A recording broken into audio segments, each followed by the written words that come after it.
to calculate the rate of change, right? Let's look at this rate triangle here. Okay, that's going to be, I think, somewhere here, right? The rise we know is 72, right? The rise over run. The rise is 72 because we're starting from 0 going all the way to 72. Then the run is we're starting from 0 and we're going all the way to 8. Okay, so that's 8 over 72, right? That means the rise over run can simplify to 9. Okay, so what this means is, right, this is 9 over 1.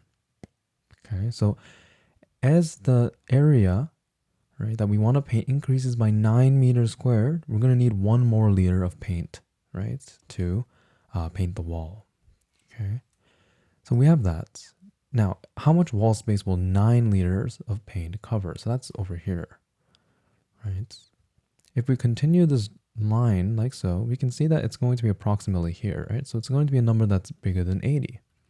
But we know for 8, right? This is for 8 liters, right? 8 liters of paint can cover 72 meters squared worth of area, right? So if you want to increase this by 1 liter, right? Changing by 1 liter means we'll be able to paint 9 meters squared more than the previous one. So that's 72 plus 9, okay?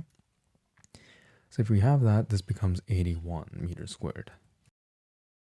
But if you want to cover 400 meters squared worth of wall space, what you can think about is think about the rate triangle where we begin from 0, 0 all the way to, right, the unknown amount of liters of paint required and 400 meters squared worth of space, right? Then what that means is our rate of change is 9 over 1.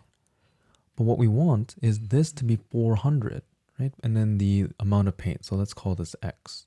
All right, so let x be the amount of paint needed to cover 400 meters squared worth of wall. Okay, so then if I cross multiply, I get 9x is equal to 400.